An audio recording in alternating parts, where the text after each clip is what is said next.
Barangay Love Stories. Love Stories.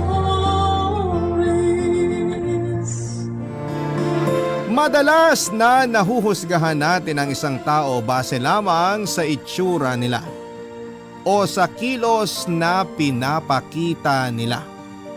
Hindi na tayo nag-aaksaya pa ng panahon na mas makilala sila at alamin ang totoong kwento ng kanilang buhay.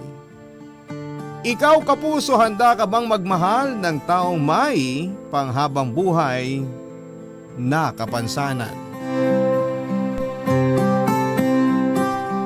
Dear Papa Dudut, kumusta po kayo at sana ay mabuti naman ang kalusugan ninyo sa oras na binabasa po ninyo ang sulat ko.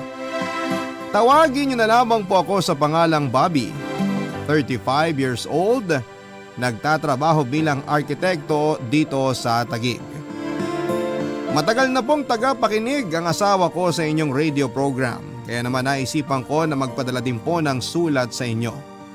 Ramdam ko kasi na may ilang kabarangay tayong makaka-relate sa kwentong ibabahagi ko ngayon. At sigurado rin naman ako na may aral itong maiiwanan sa mga nakikinig ngayon. Isang taon na akong nagtatrabaho noon sa Taguig nang makilala ko si Sofia Papadudut. Hindi siya ang first girlfriend ko pero isa siya sa mga naging girlfriend ko na sineryoso at minahal ko. Ang dami na nga naming plano na dalawa para sa future namin. Kung kailan kami magpapakasal, ilan ang magiging anak namin, at pati na rin ang magiging apo namin noon ay pinagpaplanuhan na rin namin. Nang mga panahon na yon ay sigurado na akong si Sofia, ang nag-iisang babae na gusto kong makasama sa panghabang buhay. Nangako pa ako sa sarili ko na siya na ang huling babae na mamahalin ko. Kaya lang Papadudut, may pangyayari sa buhay natin na magiging dahilan para mabago lahat ng matatagal ng plano na nagawa natin. Dahil bago matuloy ang plano naming pagpapakasal ni Sofia ay binawian po siya ng buhay dahil sa sakit na lupus. Hindi naging madali para sa akin ang pangyayari, lalo na at kasama na si Sofia sa lahat ng mga plano ko sa buhay ko. Kahit pa nga isang taon na ang lumipas noon ay pakiramdam ko ay parang kahapon lamang nangyari ang lahat. Kaya naman nag-decide ako na magbakasyon muna sa probinsya kung nasaan ang isa sa mga pinaka-close kong pinsan na si Allen Papadudut.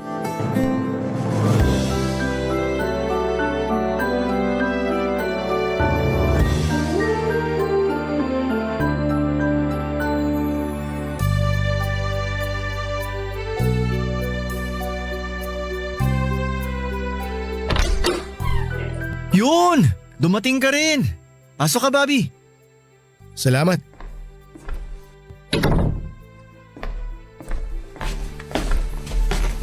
Ilagay mo na muna dyan sa tabi yung bag mo.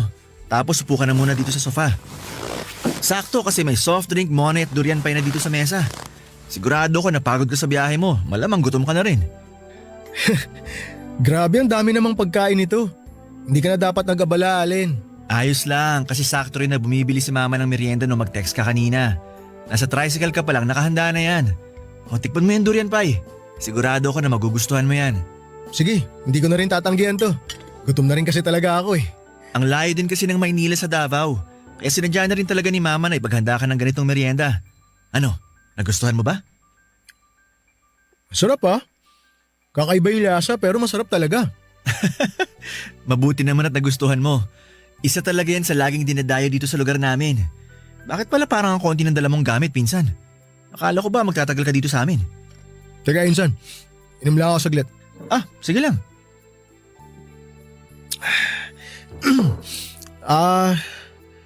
Magtatagal talaga ako dito kasi nag-file ako ng indefinite leave sa trabaho.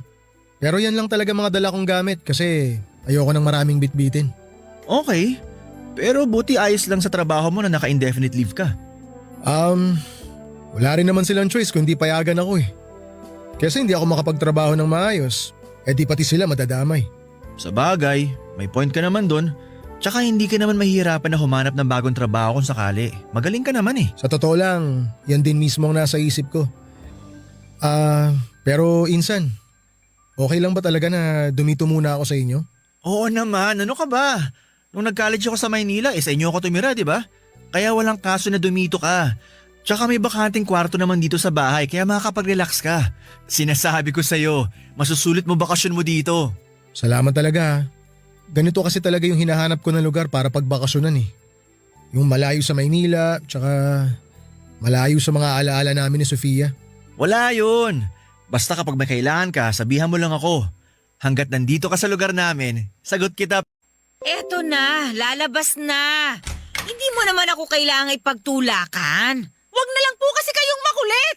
Sige na po, gusto ko na pong matulog.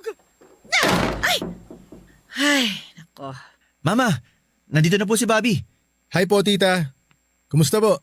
Ay, maayos naman ako. Mabutit na isipan mo na dito sa amin magbakasyon. Dito ko po talaga naisipan pumunta tita para magbakasyon. Tsaka salamat din po at pumayag kayo na dumito po muna ako sa bahay nyo. Hindi ka naman iba sa amin. Ay, maiwan muna kita ha. Pupunta muna ako sa kusina at aasikasuhin ko yung lulutuin ko para mamaya sa hapunan. Allen, ikaw na munang bahala dyan sa pinsan mo ha. Sige po, Mama. Insan, sino yung babae na nandun sa kwarto na yun? Si Rina yon. Asawa ng kapatid kong namatay. Mahigit 2 taon na nakakaraan. Dito na rin siya nakatira sa amin kasi wala na siyang ibang kamag-anak. Huwag mo na lang din masyadong pansinin kasi medyo may problema yun sa pag-iisip eh. Pero hindi naman malala. Medyo nagkaroon lang ng mental breakdown. Sige, abusin mo na yan para makapagpahinga ka na rin. Papadudot, sa totoo lang ay medyo na-weirduhan ako sa babaeng si Rina. Napansin ko kasi na buong araw lamang siyang nakakulong sa kwarto niya. Tapos may oras na bigla na lamang siyang sumisigaw kaya napasugod na rin ako sa kwarto niya. Nakita ko na lamang si tita na may pinapainom na gamot sa kanya. Hindi ko na rin napigilan ang sarili ko na silipin siya noon sa kwarto dahil sa pagwawala niya. Ang sabi ni Allen ay gamot daw yung ibinibigay na pampakalma na sa tingin ko naman ay effective dahil kumakalma rin po si Rina. Bago gumabi ay nakita ko pa siya sa kusina na bumubulong o nagsasalita ng mag-isa na parabang may kausap. Mga galaw ng taong parang wala sa normal na pag-iisip. Pero aaminin ko na sa kabila ng pagiging weird na tingin ko sa kanya ay hindi ko maiwasan na humanga sa taglay na ganda ni Rina, Papadudot.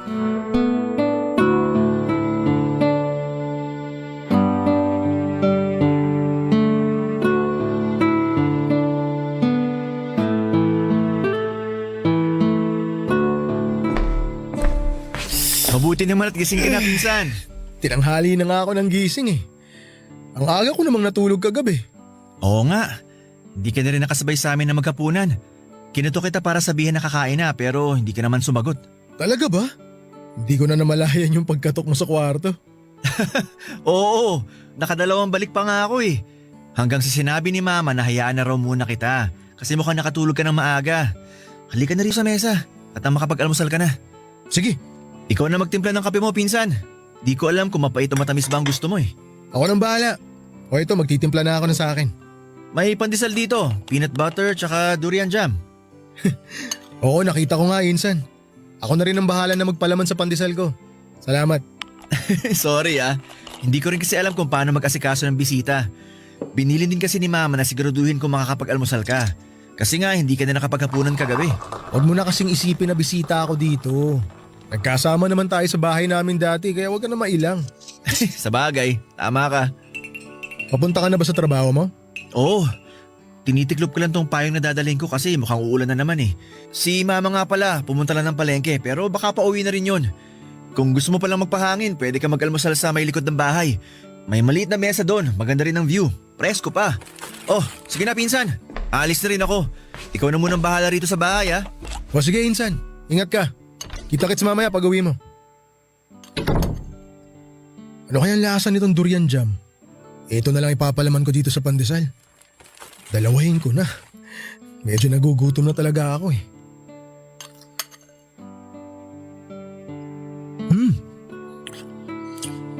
Masarap din pala to ah. Bagay dito sa mainit na kape.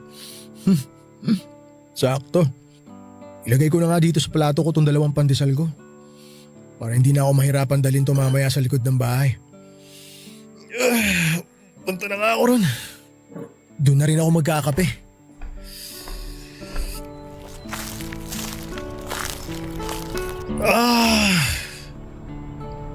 Lapag ko nga muna dito to. Ayan. Grabe, ang ganda nga ng view dito. Puro gulay sa palayan yung nakikita tapos may 2 baka dun sa banda ron. Sobrang presko pa ng hangin. Uy, ano yun? Kumakalam na yung Teka. sikmura ako sa gutom. Pero Sino yung babaeng tinatamad nandun naman sa may ako puno ng kumain. mangga at nakaupo sa bangko? Ay, mamaya na lang siguro. Mukhang si ako Rina yun ah. kakain. Malapitan nga.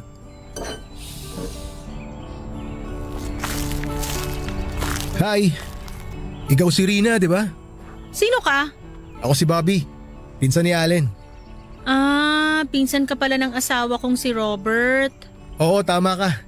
Pinsan ko nga rin yung kapatid niya ngayon, si Robert. Okay lang ba kung maupo ako dito sa bangko? Bahala ka. Di naman sa akin tong bangko. Ayun, salamat. Gusto mo ng tinapay? Sa'yo na lang tong isa oh. Nilagyan ko yan ng durian jam. Bakit ko naman tatanggapin yan? Close ba tayo? Ah, kasi narinig ko kanina na sinabi mo na nagugutom ka na. Masama kaya magpalipas ng gutom. Sige ka, baka mabutas yung bituka mo tapos magkaroon ka ng cancer. Grabe ka naman. Cancer agad? Hindi ba pwedeng ulcer muna?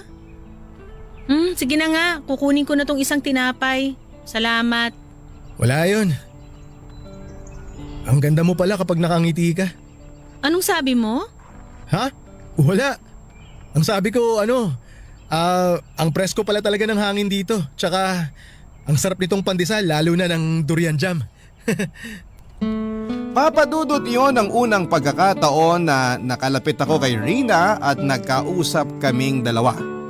Na-realize ko na mas maganda pala talaga siya sa malapitan lalo na kapag ngumingiti na ang mga labi niya. Makinis ang kutis niya hanggang balikat ang medyo makapal niyang buhok. Singkitin ang kanyang mga mata at pang toothpaste commercial ang mga ngipin niya. Siguro nga papadudot kung maaga ko lamang siyang nakilala. At hindi ko alam ang tungkol sa nakaraan niya ay baka niligawan ko na kaagad siya. Masarap din siyang kausap dahil sa malambing niyang boses, papadudot. At pati ako ay napapangiti kapag nakikita kong tumatawa na siya sa mga simpleng jokes ko. Ewan ko ba. Pero ang gaan ng pakiramdam ko ng mga oras na kasama at kausap ko siya. Parang noon lang ulit gumaan ang ganon ang pakiramdam ko. Noon lang ulit ako ngumiti ng ganon at nangyari lahat ng yan. Nang makita ko na kahit papaano na napapangiti ko rin si Rina sa mga jokes ko, papadudot. Barangay Love Stories. Barangay Love Stories. Papadudot na sundan ang mga araw at oras na nagkakausap kaming dalawa ni Rina. Kahit nga paulit-ulit ang topic namin ay ayos lang. Nang dahil sa kanya ay naramdaman ko na unti-unti nang nagkakaroon ng kabuluhan ng mga araw ko sa probinsya ng pinsang kong si Allen. Kung dati ay halos gabi-gabi akong umiiyak at parabang walang kaplano-plano sa kinabukasan. Nang mga panahon na yon ay unti-unti ko nang nararamdaman ang excitement na gumising sa umaga at mag-almusal kasabay si Rina. Hindi na rin kasi siya madalas na nagkukulong sa kwarto. At hindi lang ako ang nakakausap niya kung hindi pati na rin sina Tina at Allen. Hindi na siya nagwawala at palaging maayos na kung magsalita. Kapansin-pansin talaga ang pagbabago sa mga kilos lalo na sa mga ngiti niya, papadudot. Hindi ko na rin siya nakikita na nagsasalita ng mag-isa at may mga oras na nakikita ko siya naghihintay sa akin sa may likod ng bahay. Alam ko na kahit papaano at nararamdaman ko rin na masaya siya sa tuwing nagkakausap kaming dalawa, Papa Dudut.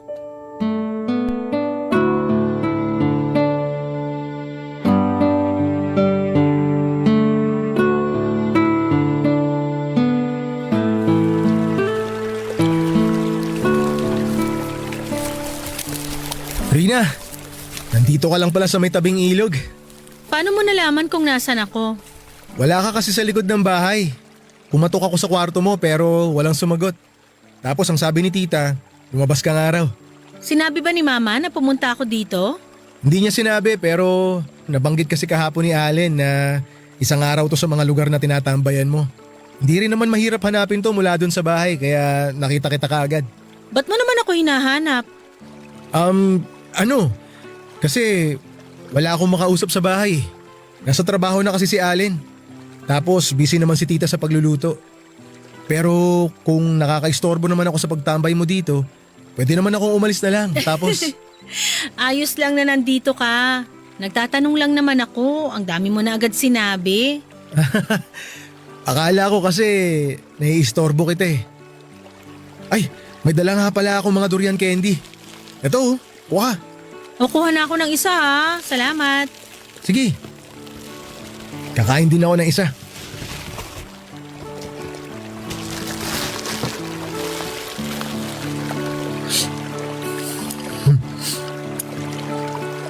Ang sarap nitong duruyang candy, no? Malambot lang kaya mabilis matunaw sa bibig. Hindi ka ba nawiwirduhan sa lasa nito? Hindi naman. Sa totoo lang, nasasarapan nga ako eh. Malakas nga lang yung kakaibang amoy. Pero mas gugustuhin ko ng maamoy ito kaysa sa mga taong nakakasabay ko sa MRT na gabi na amoy araw pa. Uy, grabe ka. Ang sama ng ugali mo ha. Baka naman kasi pagod sila sa trabaho kaya naging amoy pawis na sila. Nagbibiro lang naman ako. Pero oo, tama ka. Ang sama ako nga sa part na yun. Dapat hindi na lang ako nagbiro ng ganon. Kasi hindi ko rin naman talaga alam yung totoong dahilan kung bakit nag-aamoy pawis sila. Aside sa hindi sila gumagamit ng deodorant. Grabe, ang sama mo talaga. Uy, joke lang ulit yun ha. Nagbibiro lang talaga ako. Gusto ko lang talaga na pangitiin ka, Rina. At nagtagumpay ka sa gusto mong mangyari. Ngayon nga lang uli ako nakatawa ng ganito eh. At sa totoo lang, gumagaan ang pakiramdam ko kapag nakakausap kita ng kagaya ngayon. Kaya Bobby, thank you ha. Sus, wala yun. Natutuwa nga ako eh kasi nagiging dahilan ako ng pagtawa mo. Rina, kung hindi mo mamasamain, okay lang ba kung itanong ko yung dahilan ng pagkakaroon mo ng nervous breakdown? Pero kung ayaw mong pag-usapan, di ka komportable, okay lang din naman sa akin. Ayos lang sa akin na magtanong ka, huwag ka mag-alala. 2 years ago, okay naman ako. Normal lahat sa akin at sigurado ako na mentally stable ako. Kasi masaya ako kasama ang asawa at anak ko. Kaya lang, mula nung maaksidente sila, dahil nabangga ng isang kotse yung tricycle na sinasakyan nila, nagbago na ang lahat sa buhay ko kasi pareho silang namatay. Tapos nalaman ko na lasing pala yung driver ng kotse na nakabangga sa tricycle. Siyempre nagsampa ako ng kaso. Pero may isang beses na sumugod yung driver dito sa bahay at nagkataon na nag-iisa lang ako noon.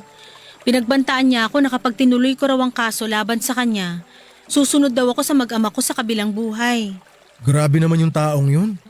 Sobrang sama naman niya. Kaya nga natakot talaga ako para sa sarili ko. Pero tinuloy ko yung kaso hanggang sa mabalitaan ko na lang na biglang namatay yung driver dahil sa stroke. Mula noon pakiramdam ko may tao sa paligid ko na gustong manakit sa akin. May mga oras na bigla na lang akong mahihirapang huminga at yung feeling na parang ayoko nang mabuhay sa mundo na to kasi nag-iisa na lang ako at wala nang nakakaintindi sa akin. Alam mo, mas naiintindihan ko na ngayon yung dahilan kung bakit nagkakilala tayong dalawa. Ha? Anong ibig mong sabihin? Namatayan din kasi ako ng girlfriend. Last year lang. Siguro nga magkaiba tayo ng bigat na pinagdadaanan sa buhay pero maniwala ka sa akin. Hindi ka nag-iisa, Rina. Dahil naiintindihan kita. At yung bigat na nararamdaman mo sa dibdib mo, damang-dama ko. Papadudot madalas talaga ay may malalim na dahilan kung bakit nagtatagpo ang landas ng mga tao para magkakilala, magkausap at magkasama sila.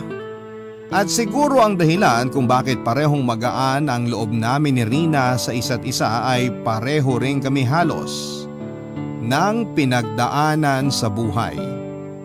Alam namin yung pakiramdam na mawala ng minamahal. Kung gaano kasakit ang maiwan at ang pakiramdam na parang nag-iisa ka na lamang sa mundo na ito. Nang mga oras na yon ay mas naintindihan ko na si Rina Papadudut at naniniwala ako na mas mahirap ang pinagdaanan niya kumpara sa akin. Dalawang mahal niya sa buhay ang magkasunod na nawala sa kanya. Pati na ang katarungan na para sa asawa niya ay naglaho na lang din na parang bula. Nang mamatay ang driver ng kotseng naging dahilan ng pagkawala ng mga minamahal nila. Kaya namuhay siya sa takot na baka pati siya ay mapahamak pagdating ng panahon.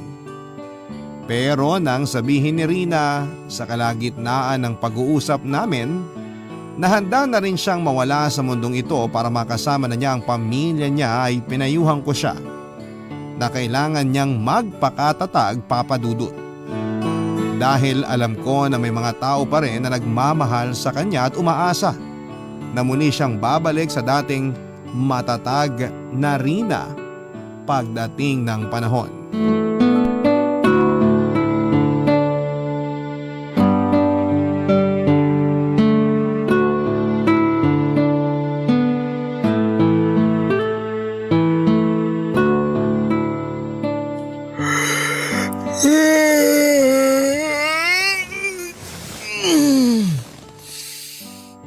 Ay. Tinanghali na naman ako ng gising ah. Anong oras na ba? Sa cellphone ko. 8:00 na pala ng umaga. Makapagkape na nga. Medyo nagugutom na rin ako eh. Bitiwan mo ako! Sabi na bitiwan mo ako, Allen! Kumalma ka kasi muna, Rina! Ka sa akin! Boses ni na Allen at Rina yun ah. Ano nangyayari? Bakit sila nagsisigawan? Pareho lang tayo nahihirap. Puntahan ko nga sila sandali. Hindi ka magwawala. Saan yung tsinelas ko? Sa inyo, kaya umalis ka na! Umalis na kayong lahat! Iwan niyo na lang ako mag-isa kasi sanay naman ako mag-isa! Hindi kita pwedeng iwanan ng hindi ka kumakalma, Rina. Bakit kasi naubusan ka pa ng gamot eh? Saan ba nakalagay yung ibang gamot mo?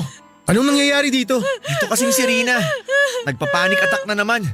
Hinahanap ko yung gamot niya na pampakalma pero wala dito sa lagayan niya eh. Baka naubusan na siya kaya bigla na lang siya nagwawala ng ganyan. Baka meron pang naitatabi si tita. Umalis si Mama. Kumuha ng mga paninda niyang bagat damit sa supplier niya. Alam mo mabuti pa? Punta muna ako sa butika. Nakuha ko naman sa kahon yung reseta ng gamot ni Rina eh. Di na ako mahirapan bumili nun. Dito ka na lang muna, Bobby ah. At bantayan mo si Rina. Huwag mong hayaan, nasaktan niya ang sarili niya. Sige, mag-iingat ka. Ako nang bahala kay Rina. Sige, balik ako agad. Punta muna ako sa butika. Isa ka pa! Kunyari ka pang concerned sa akin pero alam ko naman na pinagtatawanan mo lang din ako! Rina, hindi totoo yan. Pare-pareho lang kayo! Lahat kayo walang pakialam sa akin! Rina, lalapit ako sa'yo ha. Lalapit lang ako, hindi kita sasaktan. Hayaan mo lang ako makalapit. Ayoko! Diyan ka lang sa kinatatayuan mo! Huwag ka lalapit! Rina, dahan-dahan ako lalapit sa'yo ha. Gusto kitang yakapin para kumalma ka. Rina, makinig ka sa akin. Magkaibigan tayo, di ba? Mahalaga ka sa akin, Rina. Kaibigan kita.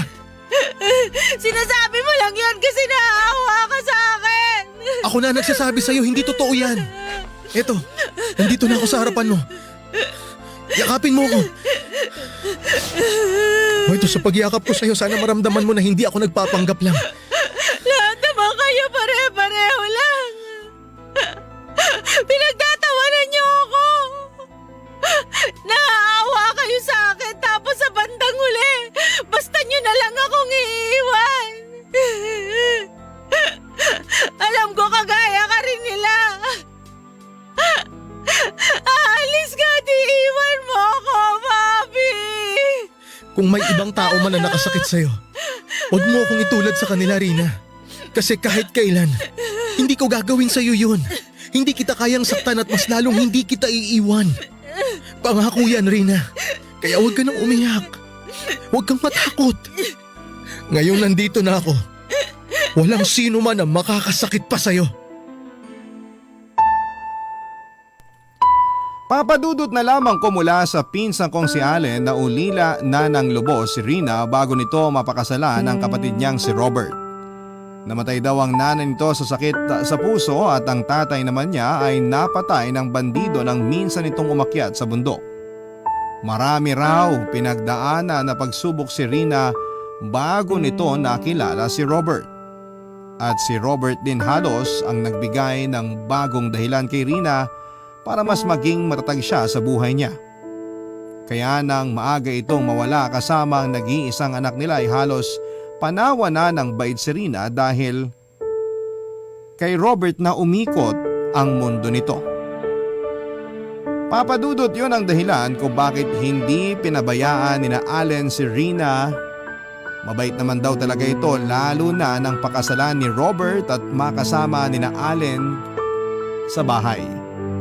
Kahit kailan daw papadudot ay wala silang naging problema sa pakikisama kay Rina. At tinuring na nga nila itong tunay na parte ng pamilya nila. Dahil alam nila na yun din ang gusto ni Robert na gawin ni na Allen, papadudot. Barangay Love Stories. Barangay Love Stories. Papadudot kahit na napapangiti at napapasaya ko si Rina sa mga oras na magkasama kaming dalawa. Alam ko na hindi pa rin siya tuluyang magaling mula sa pagkakaroon niya ng nervous breakdown. Wala namang kahit na anong sakit ang mabilis na pagalingin. At isa nga sa mahabang gamutan ay ang sakit na nag-iwan ng hindi magandang alaala na pwedeng magdulot sa atin ng trauma o depression. Mula nang mawala ang girlfriend kong si Sofia ay nakaranas talaga ako ng matinding depresyon. Yung pakiramdam na walang sino man ang nakakaintindi ng sakit na nararamdaman ko noon. Gusto ko na mag-isa na lamang ako dahil naniniwala ako na sarili ko lamang ang makakatulong sa akin. At umabot pa ako sa punto na naisip ko na sundan na lamang si Sofia sa kung saan man siya naroroon. Mabuti na lamang at napigilan ko ang sarili ko dahil una sa lahat ay yon ang pinakamaling bagay na naisip kong gawin sa tanang buhay ko, papadudot.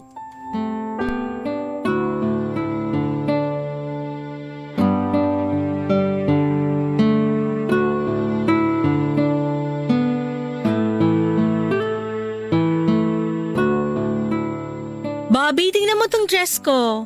Bagay ba sa akin? Oo naman, bagay na bagay sa'yo. Hindi nga. Baka naman inuuto mo lang ako ah. Kailan ba naman kita inuto? Bagay talaga sa'yo yan, lalo na yung kulay. Maputi ka kasi kaya bagay sa'yo ang blue. Okay, sige. Maniniwala ako sa sinabi mo. Saan ka ba papunta? Medyo nakaayos ka ngayon. Magsisimba kami ni Mama. Pagkatapos, mamimili kami ng panghanda para sa darating na fiesta. Ah, ganun ba?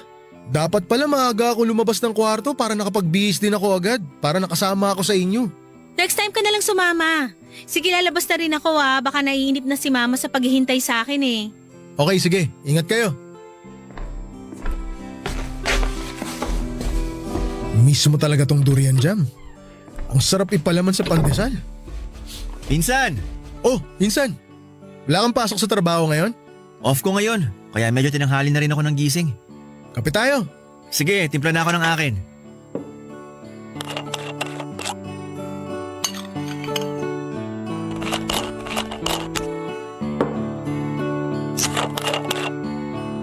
Mukhang enjoy ka dyan sa durian jam ah. Oo. Ang sarap lalo na kapag mainit yung pandesal. At ang sarap din isabay sa black coffee. Alam mo, pareho kayo ni Rina na hindi naglalagay ng asukal sa kape. Ako kasi, hindi pwede na walang gatas at asukal ang kape ko. May kanya-kanya naman kasi talaga tayong panlasa pagdating sa kape. Pero tama ka. Pareho nga kami ng gusto ni Rina pagdating sa kape. May gusto ka ba sa hipag ko? Sorry, Insan. Nabigla ba kita sa tanong ko? Hindi naman. Ayoko na rin kasi magpaligoy-ligoy pa, kaya diretsahang tanong na. O ano, may gusto ka ba kay Rina? Alam mo pinsan, wala namang problema sa akin kung magagusto ka sa hipag ko. Kasi matagal na rin naman patay si kuya. Pero sana, pag-isipan mo munang mabuti kung ano ba talagang balak mo kay Rina. Insan, kahit kailan hindi ako nagkaroon ng masamang intensyon sa hipag mo. Alam ko din naman yun. Para namang hindi kita kilala. Alam ko kung paano ka rumispeto ng babae. Kaya nga natuwa talaga ako nang makita ko na naging close kayo ni Rina At hindi na rin ako makikialam pa kung sakali man na, alam mo yun, makapagpalagayan kayo ng loob. Ang akin lang, sana wag mong sasaktan si Rina. Kasi masyado na siyang maraming pinagdaanan na mabibigat na pangyayari sa buhay niya. At saka hindi pa talaga siya mentally stable. Kung hindi...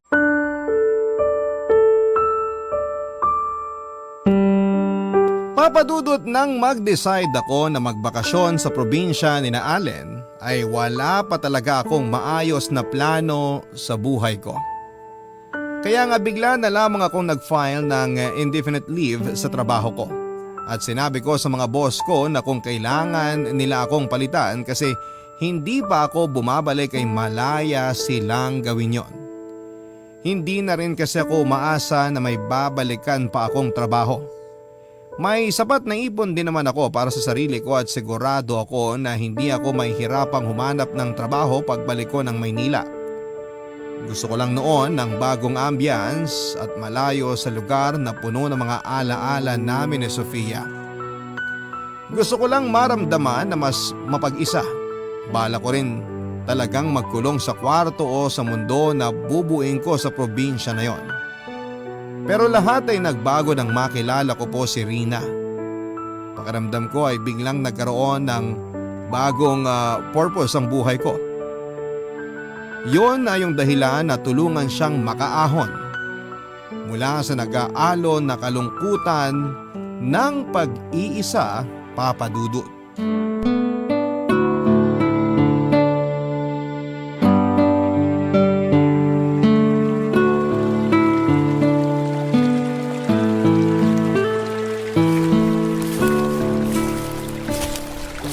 Nandito ka lang pala sa may tabing ilog.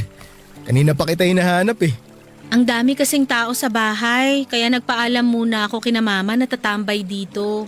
Ang dami nga ring dumating na bisita. Ganun pala dito sa inyo kapag araw ng fiesta. Ang dami talagang tao na nakikiselebrate. Oo, yung iba nga sa mga yun mula pa sa kabilang bayan o bumiyahe ng ilang oras para lang pumunta rito. Nakakatuwa naman. Sa amin kasi kapag fiesta, hindi ganito kabongga ang handaan. May konting celebration pero halos kami-kami lang. Totoo bang magulo sa Maynila? Hindi pa kasi ako nakakarating dun May parte ron na magulo talaga pero hindi naman buong Maynila. Kagaya sa lugar namin, wala namang masyadong away o gulo na madalas na nangyayari ron. Tsaka marami ring pasyalan doon at masasarap na kainan. Medyo may kamahalan nga lang yung iba lalo na pag mga seafood. Lahat naman halos ng bilihin mataas na talaga ang presyo. Pero alam mo, matagal ko na rin talagang gustong makarating ng Maynila. Hindi lang talaga ako nabigyan ng chance noon. Sabihan mo lang ako kung kailan mo gustong pumunta. Ako magiging tour guide mo. Talaga? Oo, halos kabisado ko na rin iba't ibang sulok ng Maynila Dadaling kita roon sa mga lugar na sigurado ako mag-e-enjoy ka. Ayun nga lang, hindi kasing presko ng hangin dito yung hangin doon. Yun din ang kwento sa akin ni Allen nang makauwi siya pagkatapos niyang mag-aral dun sa inyo. Iba pa rin daw ang hangin dito sa probinsya. Sobrang iba talaga. Kung pwede nga lang, hindi na ako babalik dun Kaya lang, nandun yung buhay ko. Basta sabihan mo lang ako kung kailan mo gustong magbakasyon. Ako naman ang bahala sa'yo. Sabi mo yan Oo, promise. Bobby, pwede bang magtanong? Siyempre naman. Bakit ang bait mo sa akin? Ha? Ganito lang talaga ang ugali ko. Ibig sabihin, ganito ka sa lahat ng mga babaeng nakikilala mo? Siyempre hindi. Sa'yo lang ako ganito kasi... Kasi naaawa ka sa akin. Hindi Saan mo naman nakuha yung idea na yan? Wala lang. Alam ko naman kasi na yun ang madalas na nararamdaman ng mga taong nakapaligid sa akin. Kung hindi sila naaawa, naiinis sila o kaya natatawa kasi ang tingin nila sa akin, baliw. Huwag mo sabihin yan. Dahil alam mo na hindi totoo yan. Marami naman kasing hindi nakakaalam ng mga pinagdaanan mo sa buhay. At hindi natin maiiwasan yung mga tao na huhusgahan tayo sa kung ano lang yung nakikita nila sa atin. Pero sige, sasagutin ko yung tanong mo at aamin na ako sa'yo na gusto kita at sobrang espesyal ka para sa akin. Bobby, baka ang ibig mong sabihin, naawa ka lang sa akin. Hindi awa ang nararamdaman ko at sigurado ko ron, Rina. Espesyal ka dito sa puso ko. At kung pahihintulutan mo, gusto kong patunayan yun sa'yo. Gusto kong makita mo na seryoso ako sa nararamdaman ko para sa'yo. Kaya balak ko sanang ligawan ka. At ipakita sa'yo na totoo at mahalaga ka sa buhay ko, Rina. Paano kung mapagod ka? Paano kung magsawa ka na suyuin ako? Alam mo naman ang sitwasyon ko, di ba? Magulo pa rin ang isip ko hanggang ngayon. Ni sarili ko nga hindi ko maintindihan eh. Paano mo pa magagawa na intindihin ako? Magagawa ko yun. Kasi mahal kita. Basta magtiwala ka lang sa akin. Hindi ko naman hinihiling na mahalin mo ako kagad eh. Ang gusto ko lang, bigyan mo ako ng kahit na konting tiwala mo. At saka sana, subukan mo na buksan yung puso mo para sa akin.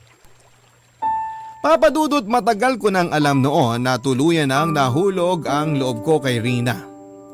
Noong una, sinubukan ko pa yung pigilan, hindi dahil sa naging asawa siya ng namayapa ko ng pinsan, kung hindi dahil alam ko na hindi magiging madali ang lahat sa aming dalawa.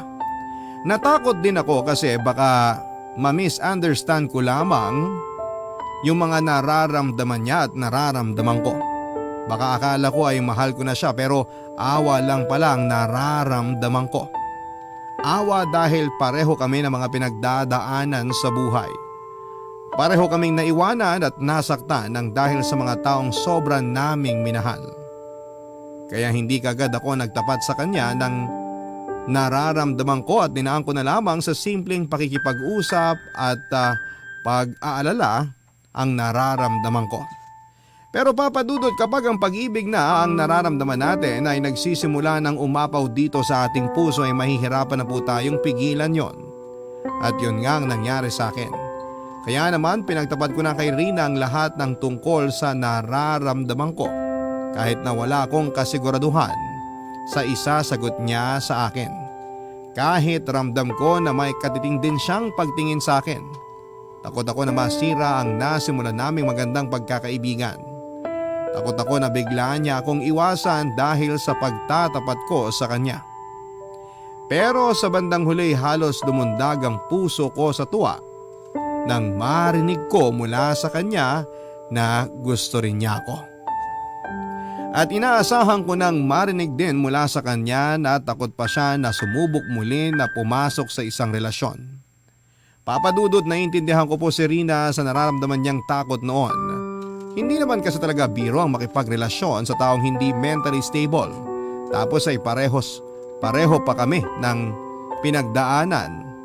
Pero isa sa amin ang kailangan na mas magpakatatag at alam ko na ako yon, Papa Dudut. Kaya nga kami pinagtagpo ng Diyos para matulungan namin ang isa't isa na muling makabangon. Kaya ako dinala ng Diyos sa buhay ni Rina ay para maging dahilan muli para magpakatatag siya. Kaya naman pareho kami ng pinagdaanan dahil nakatadhana talaga kaming magkakilala hanggang sa magmahalan. Papa Dudut, tinuloy ko na po ang panliligaw at pagkatapos na magtapat ay nalaman kong wala namang tumutol na kahit sino sa aming paligid. Kilala naman daw nila ako na seryoso pagdating sa relasyon, kaya may tiwala sila na hindi ko sasaktan si Rina. Hindi nga po nagtagal ay naging girlfriend ko na po si Rina at ngayon nga lang ay nagsasama na po kami bilang mag-asawa. Kapiling ang aming nag-iisa at pinakamamahal na anak. At bawat araw na kasama ko silang mag-ina ay palagi kong pinagpapasalamat sa Poong May Kapal dahil sila ang tanging dahilan kung bakit natuto akong muling lumaban sa buhay. Alam ko, Papa Dudut, na marami ang kagaya namin na nakakaramdam ng matinding depresyon sa panahon ngayon. Marami kasi ang pwedeng maging dahilan ng pagiging hindi mentally stable. Kung hindi pa tayo handa na makipag-usap sa ibang tao at buksan sa kanila mga bagay na gumugulo sa atin, sana ay patuloy pa rin tayo na maging matatag. Dahil kung pakiramdam natin ay wala tayong sino man na pwedeng maging kakampi, kapitan natin ang mga sarili natin at ng kung may kapal. Barangay Love Stories.